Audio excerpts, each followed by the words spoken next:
Focus on yourself and shock everyone. Open and hook. You know what's louder than works? Result. You want to shock everyone. Don't talk, don't explain, don't justify. Just focus on yourself and let your success make all the noise. People are going to talk, that's a guarantee. They'll judge you, misunderstand you, project their fears onto you, and tell you what's realistic based on their own limited experiences. But here's the truth. None of that is your business. The second you start chasing approval from others, you hand over the keys to your life. You start shaping your path around their opinions instead of your purpose. And that's how people get lost. By listening to voices that were never meant to guide them. Blocking out the noise isn't just about ignoring criticism. It's about building a fortress around your focus. It's about understanding that not every opinion deserves your attention, and not every voice is coming from a place of truth. Some people talk because they see you doing what they're afraid to attempt. Some people doubt you because your confidence reminds them of their own insecurities. And others, they just don't want to see you win before they do. But here's the thing. You don't need their validation. You don't need permission to chase something that burns in your chest. The dream you have, the vision, the goal, it was planted in you, not them. That means it was meant for you to water, nurture, and bring to life. And that also means not everyone's going to get it. That's okay. It's not for them to get. You have to protect your energy like your life depends on it, because it does. Every time you let someone's opinion slow you down, you're stealing time from your future self. You're giving up inches of progress, tiny moments of clarity, and that matters. Growth doesn't happen in loud rooms, filled with noise and distractions. It happens in silence, in solitude, when it's just you and your grind. Sometimes blocking out the noise means taking a break from social media. Sometimes it means saying no to people who drain you. And sometimes it means having the courage to walk alone for a while. Not because you're antisocial, not because you think you're better than anyone, but because you're focused. And focus requires distance from chaos. There will be times when the noise gets loud, when doubts start to echo in your head, when fear tries to disguise itself as logic. In those moments, you have to remember why you started. You have to get still, get quiet, and go inward. Trust your gut. Listen to your instincts. Tune into your own voice, because that's the only one that knows the full story. The world will always be noisy, but you don't have to let it in. When you block out the noise, you tune into your power. You take back your narrative. You move with intention, not interference. And eventually, the same people who doubted you would have no choice but to watch you win in silence. You've spent so much of your life showing up for other people, being there when they needed you, putting their needs ahead of your own. And while there's beauty in being selfless, there's also danger in constantly pouring from an empty cup. You can't keep giving without replenishing. You can't keep carrying others if you're falling apart inside. At some point, you have to stop and ask yourself, when was the last time I truly showed up for me? Making yourself the priority doesn't mean you stop caring about people. It means you stop abandoning yourself to do it. It means recognizing that your well-being matters. Your peace, your health, your growth, they are not luxuries. They are requirements. You deserve to wake up and feel good about your life. You deserve rest, fulfillment, and boundaries. You don't need to earn that by breaking yourself down for everyone else first. Start by taking inventory of your time. Who and what gets the most of it? Be honest. If you're constantly available to everyone but unavailable to yourself, to your dreams, your rest, your passions, something's off. You weren't born to be a background character in your own story. You were born to live fully, to pursue things that light you up. And that starts with putting yourself at the top of your own list. It might feel uncomfortable at first, especially if you've built your identity around being the reliable one, the strong one, or the giver. People might not understand it when you start saying no. They might take it personally. Let them. That's not your responsibility. Your responsibility is to protect your energy and create space for your own evolution. When you make yourself the priority, your whole world starts to shift. You set boundaries, not to push people away, but to protect your peace. You choose habits that nourish you, mentally, physically, emotionally. You speak kindly to yourself, not because you're perfect, but because you're worthy. You begin to realize that the relationship you have with you sets the tone for every other part of your life. This is how you reclaim your power. By refusing to put there's something powerful about moving in silence, about putting your head down and doing the work without the need for applause, validation, or constant updates. That's what it means to build in the dark. It's not about hiding. It's about choosing to grow away from the noise. It's about focusing so deeply on becoming the person you're meant to be that you don't even have time to explain what you're up to. Because by the time people notice, it's already done. Building in the dark is about trusting the process when no one's watching. No claps, no recognition, no good job texts. Just you, the grind, and a vision only you can see clearly. It's those early mornings, those late nights, when everyone else is sleeping or scrolling or talking, and you're working, practicing, failing, repeating, getting better in the shadows. And that's where real growth happens. Not in the highlight reel, not in the spotlight, but in the unseen moments where you choose discipline over comfort, where you sharpen your skills, strengthen your mindset, and push past the point where most people would quit. It's in those quiet hours that greatness is built. See, everyone wants the results, but not everyone's willing to disappear for a while to get them.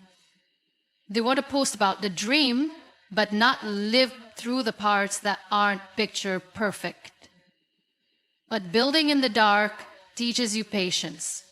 It teaches you humility. And it teaches you to value the process more than the praise. Because here's the truth. If you need the world to clap for you before you've even done the work, you're not ready. What you build in the dark is what prepares you for the light. The habits, the resilience, the character, that's all developed when no one's watching. And when you finally step into that spotlight, you'll be solid. You won't be performing. You'll just be showing the world what you already became behind the scenes. Sometimes, building in the dark also means letting go of the need to be understood. Not everyone's going to get why you're distancing yourself, why you're not out every weekend, why you're not talking about your goals 24/7. Let them wonder. You don't owe anyone a roadmap. You owe yourself results. And when those results come, they'll speak louder than anything you could have said. You won't need to say, "I told you so." Your transformation will be the proof. Your growth will be undeniable. And the best part, you'll know that you earned every inch of it. Not because someone pushed you, but because you pushed yourself when no one was looking. So don't be afraid to disappear for a while, to lock in, to grind in silence. The work you're doing now, even if it feels invisible, is building something powerful, something real. And when it's ready, the world won't be able to ignore it. You don't need to announce every move. Just move, build in the dark, and let the results shine. Consistency isn't flashy. It's not loud. It doesn't always feel exciting or inspiring. In fact, most days it's the opposite. It's waking up and doing the work even when you don't feel like it. It's choosing progress over perfection, discipline over motivation, and showing up, especially on the days you'd rather not. That's what mastery looks like. Not in bursts of effort, but in steady, quiet repetition, over and over again. The truth is, most people don't fail because they're not talented. They fail because they stop. They start strong, full of motivation and energy, and then they fall off when the hype fades. But consistency, that's what separates those who only dream from those who actually build. Because it's easy to be great once. It's hard to be good every single day. But that's the path to greatness. When you master consistency, you're no longer ruled by emotion or circumstance. You train your mind to commit regardless of what the day brings. Rain or shine, tired or energized, you show up, not because it's easy, but because you made a promise to yourself. And that promise matters more than how you feel in the moment. It doesn't have to be huge either. People get overwhelmed because they think consistency means grinding 24/7, never resting, never slipping. But true consistency is about showing up in ways that are sustainable. Small steps taken daily become big wins over time. Reading 10 pages a day, going for a walk every morning, practicing your craft for 30 focused minutes. These things add up. More than you think. The secret is in the compounding effect.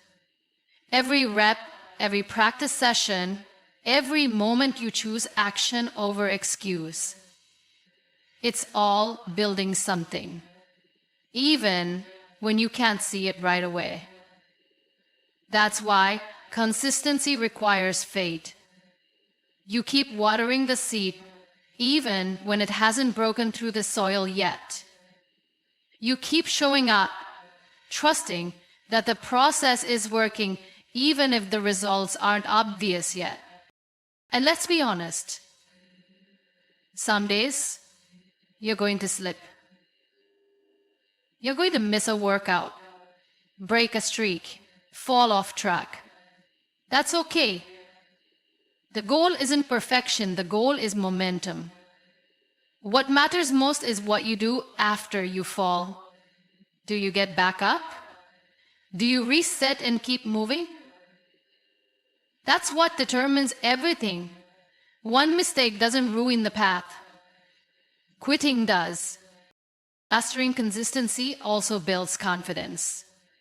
Not because you've reached your goal yet, but because you're proving to yourself that you can be trusted, that when you say you'll do something, you mean it. And that kind of self-trust is a game changer. So forget waiting for motivation. It's not always going to show up. But you can. Choose structure. Choose habits. Choose to build the life you want. One small, steady step at a time. Master consistency, and you will unlock a version of yourself you didn't even know existed. There's power in silence when your results do the talking. In a world where everyone's constantly trying to prove themselves with words, posts, and opinions, there's something incredibly powerful about moving differently, about staying quiet, staying focused, and letting your actions speak louder than anything you could ever say. That's what it means to let your results speak. To allow your growth, your progress, and your success to become the loudest thing in the room. When you're truly focused on leveling up, you stop needing to announce every move. You're not worried about getting credit for every small win. You're not obsessed with making people believe in you. Why? Because you're too busy building, too busy becoming. You understand that real results don't need a microphone. They show up on their own, and when they do, they can't be ignored. Letting your results speak is about patience. It's about holding your vision close and staying committed even when no one notices. Even when no one believes in you yet, you keep working, you keep improving, and slowly, everything you've been working for starts to unfold. Your mindset shifts, your skills sharpen, your habits align, and eventually the same people who doubted you, the ones who said you'd never make it, won't have anything left to say, because your life will speak for itself. And it won't be just the obvious things like money or status.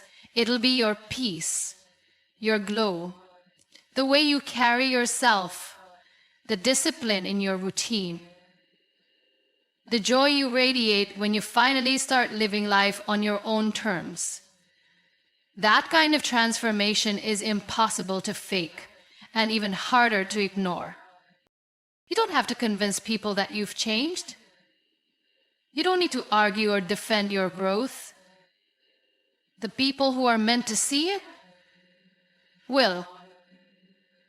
And the ones who choose not to, let them stay blind. You didn't do this for them anyway. You did it for the version of you that was tired of being stuck.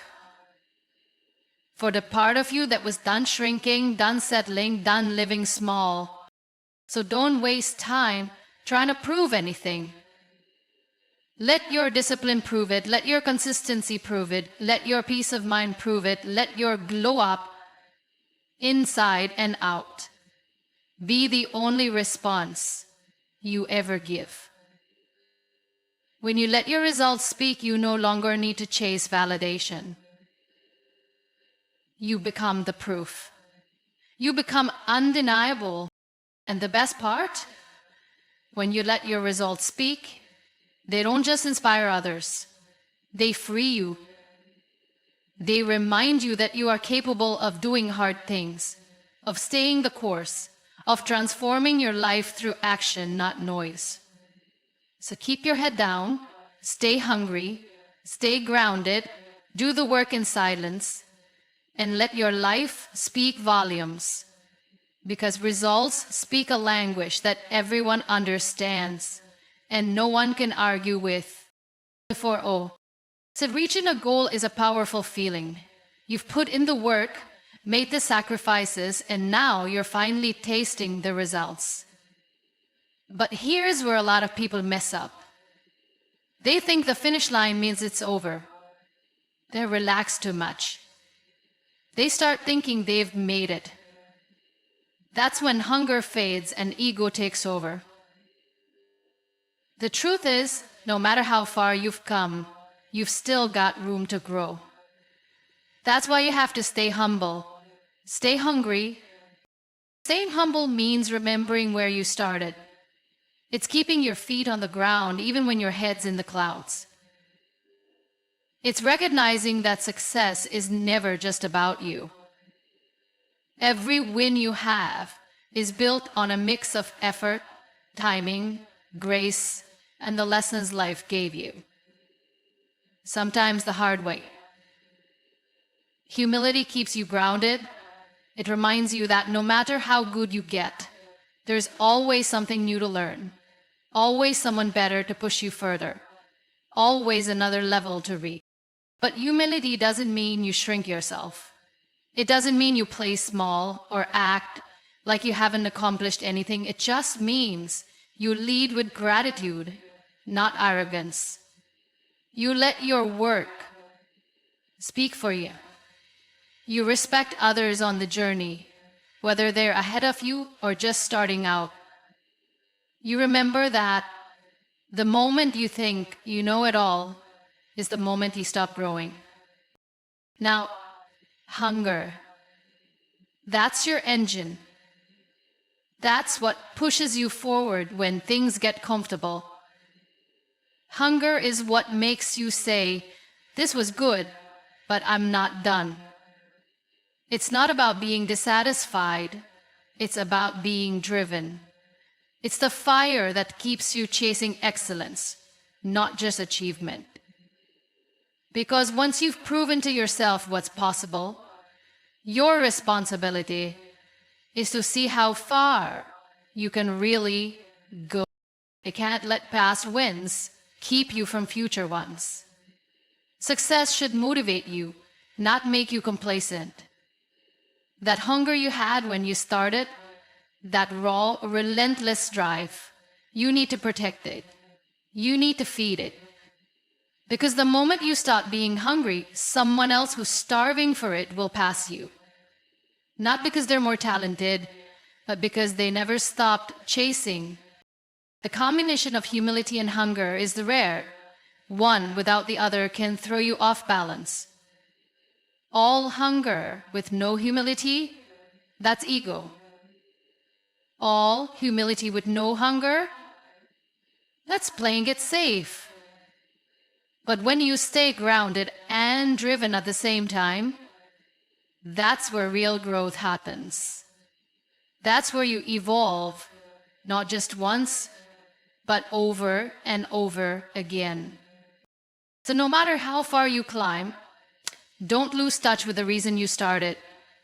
Celebrate your wins, but don't settle. Be proud, but stay teachable.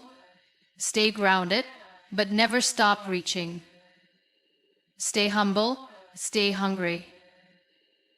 And the world won't just be surprised by your rise.